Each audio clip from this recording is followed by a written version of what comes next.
नमस्कार दोस्तों, स्वागत है आपका आज की इस मेरे वीडियो में। और आपको टॉपिक तो आज का पता ही होगा कि जो मैं सीरीज़ है अमेज़ॉन प्राइम और नेटफ्लिक्स पे, और इस लॉकडाउन में मैंने जो फाइंड आउट की, मैं सोचा कि आपसे शेयर कर दूं। और ये बहुत ज़्यादा इंटरेस्टिंग सीरीज़ है जो कि आपको देखनी चाहिए एक बार पूरे लाइफ में। और कुछ ना कुछ सीरीज़ से इसको आपको सीखने ही मिलेगा, ये तो 100% श्योर है। तो हमारी पहली जो सीरीज़ है उसकी बात कर लेते हैं। तो हमारी जो पहली सीरीज़ है वो है Julie and the Phantoms, Netflix से। तो ये कहानी की शुरुआत होती है एक म्यूज़िकल बैंड से जिसमें 3 कैरेक्टर हैं। उनका नाम है लूक, रेजी और एलेक्स। और ये कैसे अपना एक सपना पूरा कर रहे होते हैं वहाँ के एक फेमस ऑडिटोरियम में अपना बैंड का गाना गा के, लेकिन उसी टाइम कुछ ऐसा हादसा हो जाता है जिसकी वजह से ये लोग मर जाते हैं। और फिर कहानी सीधा ले जाती है हमको 25 साल बाद, जहाँ पे हमको मिलती है जूली। और जूली वहाँ पे अपना मतलब उसकी जो मम्मी है वो मर चुकी होती है, लेकिन जो उसकी मम्मी के टैलेंट था अब वो जूली में आ चुका है हेरिडिटरी की वजह से। और फिर जूली अपना जो सफ़र है म्यूज़िक का वो कैसे शुरुआत अपना करती है उस कहानी में हमें पता चलता है। और साथ ही साथ एक ट्विस्ट आता है जहाँ पे जब जूली एक दिन प्रैक्टिस कर रही होती है तभी वो जो 3 भूत होते हैं, उन तीनों आत्माएं जो बैंड की होती हैं वो उससे मिलने आ जाती है। और वो अपनी फिर आगे की कहानी कैसे वो अपना सपना पूरा तीनों चारों मिलके करेंगे इस स्टोरी में। तो ये स्टोरी उन लोगों के लिए है जो कि मतलब म्यूज़िक में बहुत इंटरेस्ट रखते हैं अगर सुनने में, या क्योंकि इसके जो अंदर सॉन्ग्स हैं वो काफ़ी मतलब ऐसा लगेगा कि आपको वो फेमस हो सकते हैं। ऐसे सॉन्ग्स हैं, एकदम प्रोफेशनल सॉन्ग्स बनाए हैं, बहुत अच्छे लगेंगे सुनने में। और दूसरा कि अगर आप म्यूज़िकल पर्सन है तो आपको और ज़्यादा मज़ा आएगा, क्योंकि हम सबको पता है कि जो म्यूज़िकल पर्सन होता है वो कैसा फील करता है एक स्टेज पे जाके, कैसा फील करता है मतलब जब उसको अपना कुछ कामयाबी अपने जीवन में हासिल करनी होती है उस म्यूज़िक के दम पे। तो ये कहानी आपको बहुत मतलब एक अच्छी एक फ़्लो में ले जाएगी और आपको ज़रूर इसमें मज़ा आएगा।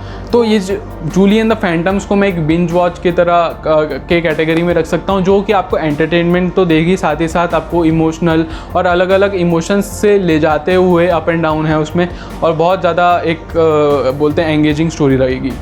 तो इसका जो रेटिंग है वो है 8.2, जो कि बहुत अच्छी रेटिंग मिली है। और क्योंकि एक स्टोरी इतनी अच्छी है और इतनी एंगेजिंग है कि मतलब आपको मज़ा ही आ जाएगा। तो चलिए अब चलते हैं हमारी दूसरी स्टोरी पे। तो दोस्तों हम दूसरी कहानी की तरफ आ जाते हैं। इसका नाम है अननेचुरल सिलेक्शन, और इसमें एक तरह की ये डॉक्यूमेंट्री है। और तो इसके वजह से मैंने इसको एक साइंस के कैटेगरी में डाला है कि जो लोग साइंस में इंटरेस्ट रखते हैं, खासकर बायोलॉजी में, और जो खासकर जेनेटिक्स में ज़्यादा इंटरेस्ट रखते हैं, तो उनके लिए सीरीज़ यानी कि डॉक्यूमेंट्री है। और इसमें बताया गया है कि जो इंसान का जो डीएनए है उसमें बहुत सारी मतलब कभी कभार जेनेटिक्स के वजह से हमको कुछ प्रॉब्लम हो जाती है, उसमें प्रॉब्लम्स आ जाती हैं। और इंसान का कभी मतलब जैसे आपको पता होगा कि कैसे अगर 2 हाथ है तो किसी का 3 हाथ हो जाता है, तो आ जाता है मतलब बर्थ के दौरान। तो ये जेनेटिक मिस्टेक्स होती हैं जो कि इंसान सोचता है कि अब इसको वो एडिट करे और नेचर की जो गलती थी उसको वो सही कर दे। तो इसमें ऐसा है कि क्रिस्पर करके एक प्रोटीन है, और प्रोटीन का भी कुछ नाम था, और उसके मदद से मतलब वो कैसे हम अपने डीएनए को एडिट कर सकते हैं। उसमें क्या होता है कि जब वो जो क्रिस्पर जो मतलब प्रोटीन है वो जब जाता है डीएनए में, और वो जो डीएनए को जो उसका बुरा पार्ट है यानी कि जो ऐसा जो गलत इन्फॉर्मेशन दे रहा है हमारे बॉडी सिस्टम को, उसको वहाँ से कट कर देता है। और उसको कट करने के बाद वहाँ पे जुड़ जाता है, जिसके वजह से जो हमारा डीएनए है वो वापस नॉर्मल हो जाता है। तो काफ़ी इंटरेस्टिंग मेरे को लगा, क्योंकि ये आगे जाके जो मतलब जितने भी लोगों को बहुत ज़्यादा कैंसर होता है या फिर उनको ऐसा हेरिडिटरी होती है कोई सी भी बीमारी, तो वो कैसे ही जन्म के पहले ही उसको ठीक कर सकते हैं। तो ये बहुत ज़्यादा मेरे को इंटरेस्टिंग लगा। और दूसरी बात है कि इसमें डॉक्यूमेंट्री में बताया गया है कि कैसे हम इंसान की जो एबिलिटी है उसको बहुत ज़्यादा हद तक बढ़ा भी सकते हैं।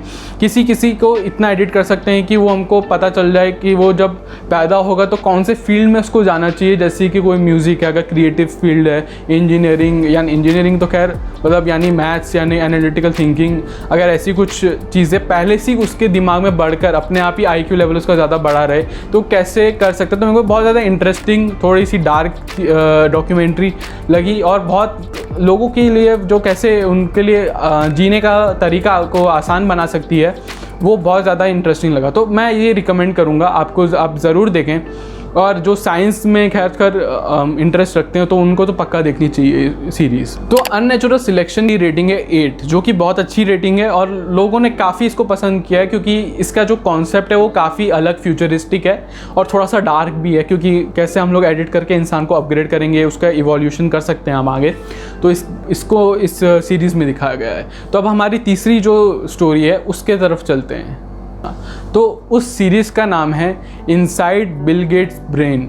तो उस सीरीज़ में मेरे को काफ़ी क्यों इंटरेस्टिंग लगी, क्योंकि उसमें बताया गया है कि कैसे बिल गेट्स स्टार्टिंग से उनका कैसा कैरेक्टर था जो उन्होंने बिल्ड करते गए अपने आप को, और मतलब वो कहाँ से कहाँ तक पहुँच गए और कैसे उन्होंने कितना इंटरेस्ट रखते हैं वो बुक्स पढ़ने में, जो कि बहुत सारी अलग अलग मतलब डाइवर्स फील्ड की होती हैं, और उसमें उनको कितना इंटरेस्ट है, और वो कैसे अब मतलब उनका रिटायरमेंट के टाइम भी आ गया लेकिन फिर भी वो NGOs ज्वाइन कर रहे हैं, जो वर्ल्ड की जो मेजर प्रॉब्लम्स हैं अफ्रीका में, जो पानी की कमी, खाने की कमी है, या फिर मतलब जहाँ भी पॉवर्टी है वहाँ पे उनको मतलब सॉल्व करने की कोशिश कर रहे हैं। तो उनका जो मेंटालिटी है, जो एक इंसान को एक्स्ट्रा ऑर्डिनरी बना देता है नॉर्मल से, उनका जो मेंटालिटी है अगर आप थोड़ा सा उसमें से ले लें तो काफ़ी इंटरेस्टिंग आपको मतलब इन्फॉर्मेशन मिल सकती है और वो अपने लाइफ में मतलब इंक्लूड कर सकते हैं। तो ये मेरे को काफ़ी ज़्यादा इंटरेस्टिंग सीरीज़ लगी। तो अगर आपको थोड़ा सा मतलब इंटरेस्ट है जानने में कि कैसा एक इंसान, एक मल्टी बिलियनर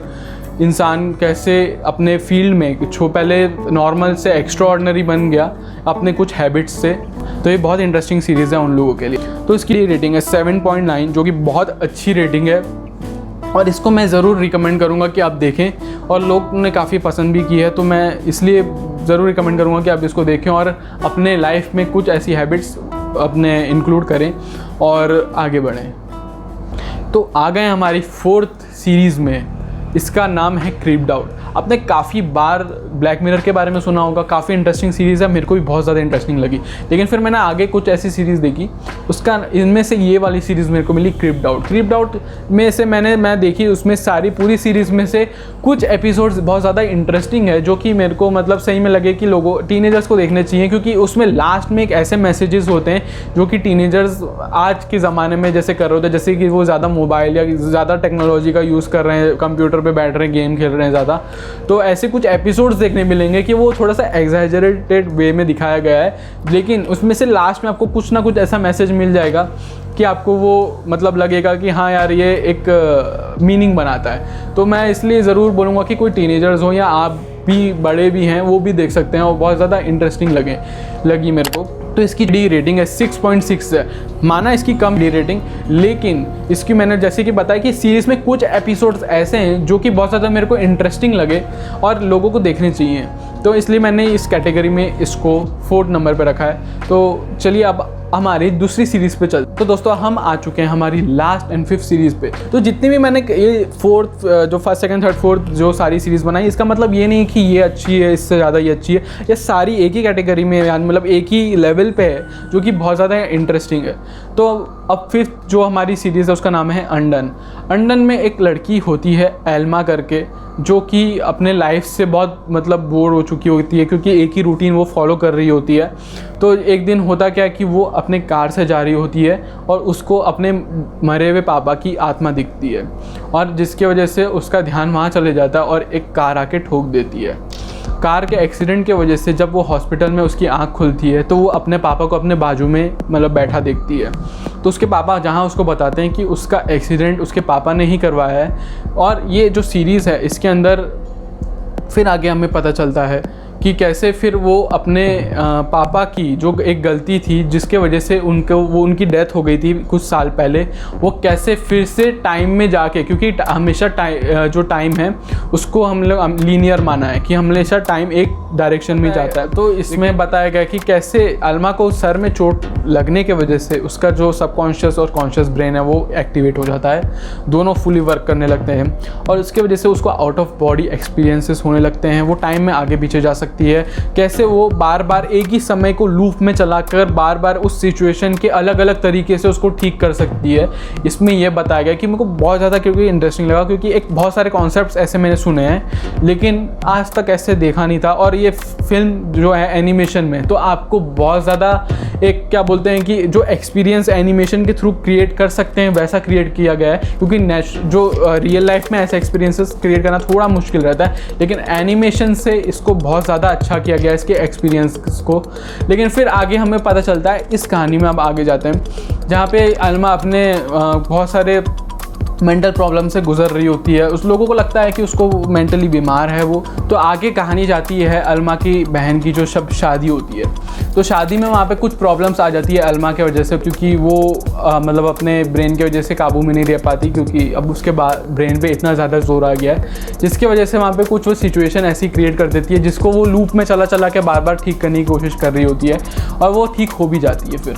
और फिर आगे जाके लेकिन बाद में जब एंडिंग हम लोग इस सीरीज़ की देखेंगे तो वहाँ पे बताता है कि जो एल्मा ने अपने जो पापा की जो मिस्टेक थी वो जो उसको ठीक कर दिया है। अब एल्मा के पापा वहाँ से गायब हो चुके हैं और एल्मा जाती है एक अपने क्या बोलते हैं शहर से बाहर, एक गुफा के बाहर, जहाँ पे वो उसको एक्सपेक्ट करती है कि उसके पापा एक गुफा से बाहर आएंगे। वो वहाँ पे बैठती है, लेकिन तभी उसकी बहन वहाँ पे आ जाती है और उसके साथ वहाँ पे वो बैठ जाती है। और जहाँ एल्मा बोलती है अपनी बहन को कि अभी पापा आएंगे, तो उसकी बहन उसको ऐसा समझ के कि चलो ठीक है, उसकी बहन एल्मा बोल रही है तो मैं मान लेती हूँ और मैं बैठ जाती हूँ, उसका भले उसका रात भर साथ दे देती हूँ। तो वो ऐसे करते वेट करते करते अगले दिन सुबह हो जाती है, लेकिन उसके पापा नहीं आते। तभी वहाँ से वो लोग, उसकी बहन उठती है और उसको बोलती है अलमा को चलने के लिए घर। तो अलमा को वो जब घर लेके मतलब लेने जा रही होती है, तभी अलमा बोलती है कुछ देर मेरे को और बैठने दो। जब वो बैठती है तो अचानक से वो पीछे जब मुड़ती है तो स्क्रीन में ऐसा दिखाता है कि अलमा के मुँह फेस पे बहुत ज़्यादा लाइट आ रही होती है, और फिर अचानक से सीरीज़ ख़त्म।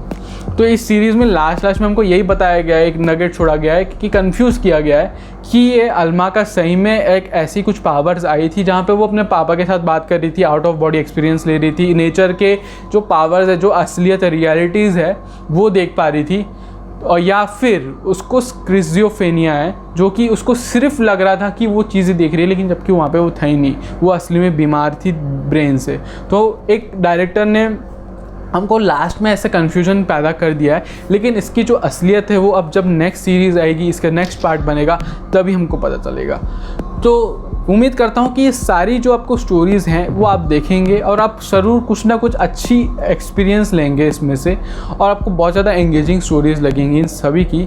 और ये जो अनडन है वो अमेज़ॉन प्राइम पे है, तो आप उस पर जाके देख सकते हैं अगर आपके पास सब्सक्रिप्शन है, या फिर आपको पता है कैसे आप देख सकते हैं। इसी के साथ ही अगर आपके पास ऐसी कोई स्टोरीज़ हैं या ऐसी कोई सीरीज़ है जो आपको पता है और बहुत ज़्यादा ऐसी एंगेजिंग है, तो आप कमेंट सेक्शन में वो बता सकते हैं, मैं ज़रूर चेकआउट कर लूँगा। उम्मीद करता हूँ कि आप इस दुख भरे माहौल में लोगों को प्यार बांट रहे होंगे, लोगों की मदद कर रहे होंगे, लोगों को बहुत ज़्यादा मेंटली प्रॉब्लम हो रहे हैं, लेकिन ऐसी कुछ सीरीज़ की वजह से अगर आप देखेंगे तो सही में आपको थोड़ा सा रिफ़्रेशमेंट तो हो जाएंगे, साथ ही साथ आपको कुछ सीखने मिल जाएगा।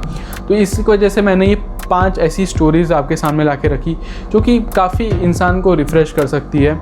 और वीडियो के अंत में यही कहना चाहूँगा कि अभी कोरोना पीरियड बहुत ख़तरनाक स्तर से बढ़ रहा है, तो इसी पे मैं बस आप अपना ध्यान दें, जितनी भी गवर्नमेंट की गाइडलाइंस है उसको फॉलो करें, और बस अपने आजू बाजू अपने परिवार सब लोगों का ख्याल रखें। धन्यवाद।